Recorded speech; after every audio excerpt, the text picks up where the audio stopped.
SCN-41 Kekesalan Tasya. Setelah beberapa saat, Reza mengajak ketiganya untuk masuk ke dalam. Mengingat hari sudah semakin petang dan waktunya sholat maghrib akan segera tiba. Kita ke dalam sekarang, sebentar lagi maghrib, ucap Reza dengan senyum manis di wajahnya. Segera Reza beranjak dari duduknya, dan meraih pegangan kursi roda nenek Halimah kemudian mendorongnya masuk ke dalam. Sementara Maryam membawa tas dan jas milik Reza. Disusul kakek Amar yang berjalan bersampingan dengan Maryam di belakang Reza. Tidak lupa Reza mengantar nenek Halimah sampai ke kamarnya terlebih dahulu.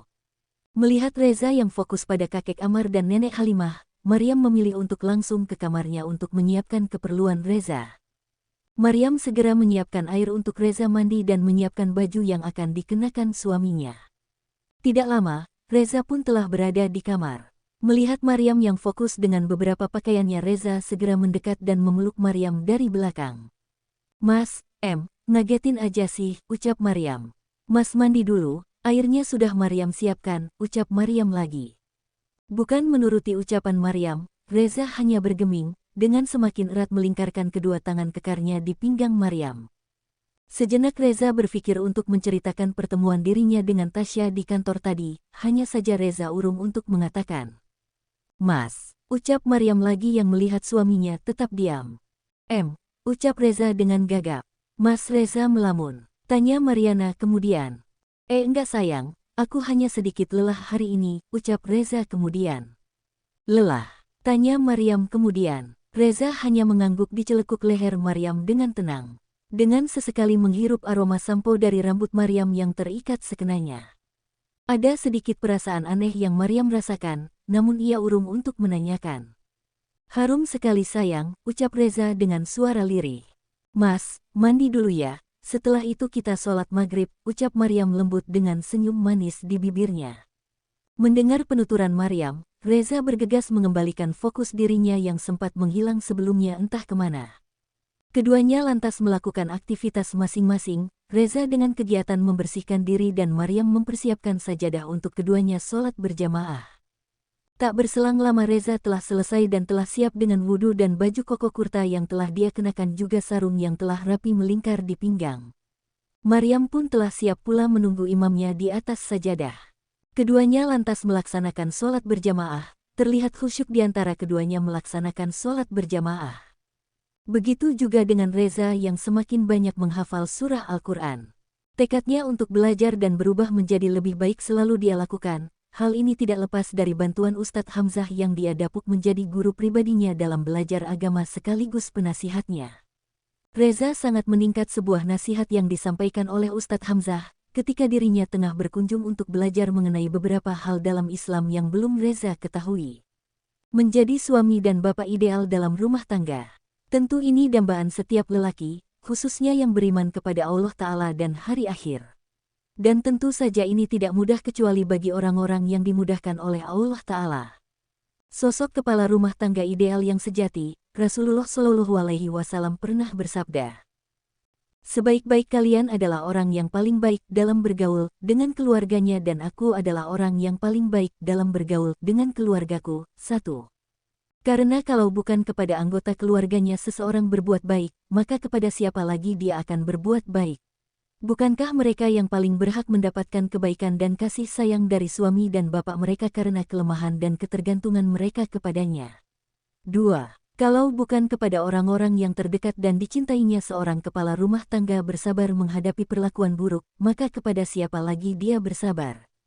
Imam Al-Munawi berkata, dalam hadits ini terdapat argumentasi yang menunjukkan wajibnya bergaul dengan baik terhadap istri dan anak-anak, terlebih lagi anak-anak perempuan, dengan bersabar menghadapi perlakuan buruk, akhlak kurang sopan dan kelemahan akal mereka, serta berusaha selalu menyayangi mereka. Beberapa saat berlalu keduanya telah selesai dengan sholat mereka. Setelah selesai sholat keduanya sibuk dengan doa dan zikir masing-masing. Terlihat Reza telah menyelesaikan doa dan zikirnya dan berbalik badan menghadap sosok wanita yang tengah menjadi makmum sholatnya. Senyum Reza mengembang tatkala melihat mata Maryam yang tengah terpejam dengan bacaan zikir yang selalu terucap dari bibirnya. Reza merasa sangat beruntung memiliki sosok Maryam dalam hidupnya saat ini, betapa sosok di hadapannya itu telah menjadi pelengkap dari segala kekurangannya. Semakin dalam Reza memandang, semakin besar rasa cinta yang tumbuh di sana. Desiran jantung yang bergejolak menatap wajah ayu dari sang istri, yang masih sibuk dengan doa dan zikirnya. Saking khusyuk Maryam dalam zikir hingga tidak menyadari Reza telah menatap dirinya beberapa saat. Setelah selesai dengan ritual doa dan zikirnya, Maryam segera membuka mata. Hal pertama yang dilakukan tatkala itu adalah tersenyum lebar pada sosok suami di hadapannya yang dengan sabar telah menunggu dirinya menyelesaikan ritual sholatnya. Maryam segera meraih punggung tangan Reza dan menciumnya dengan takzim.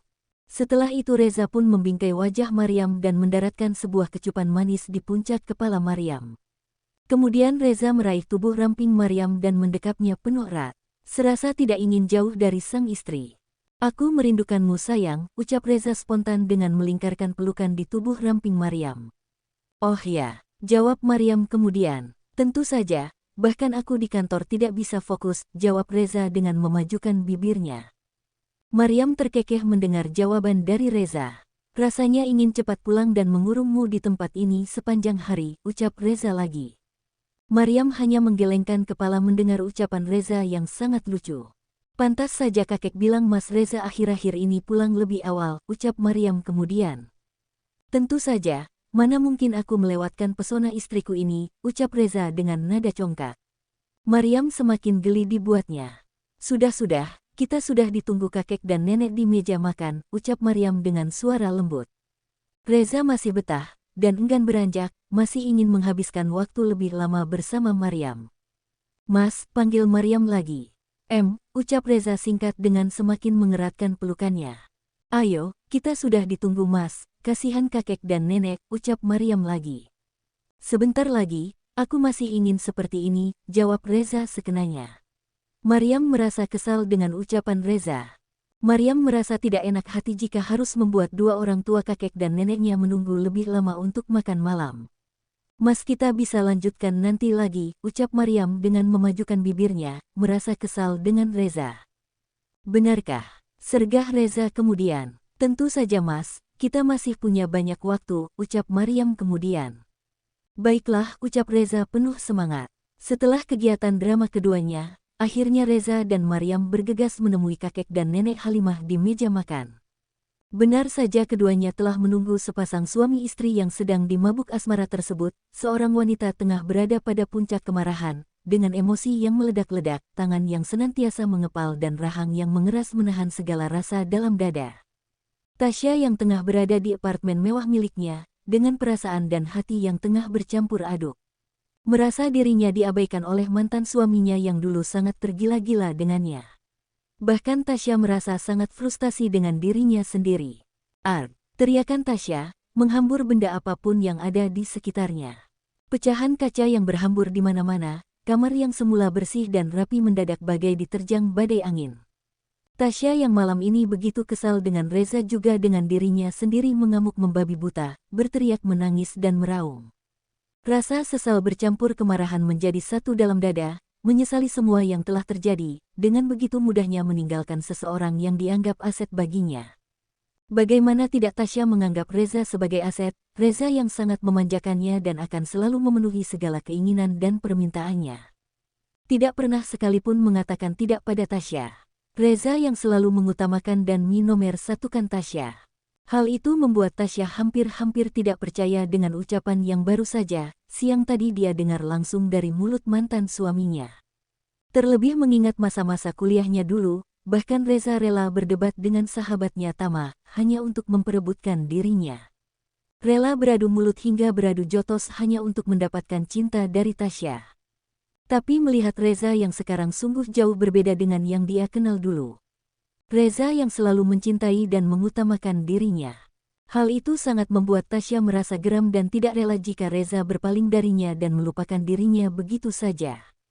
"Jika kau tidak bisa menjadi milikku maka tidak satu orang pun akan memilikimu Reza," gumam Tasya dengan rahang yang mengeras. Tasya lantas meraih ponselnya yang dia letakkan di atas nakas samping tempat tidurnya. Segera Tasya menghubungi seseorang di sana. Terlihat Tasya menawarkan sejumlah uang untuk melakukan beberapa tugas dan pekerjaan yang akan diperintahkan.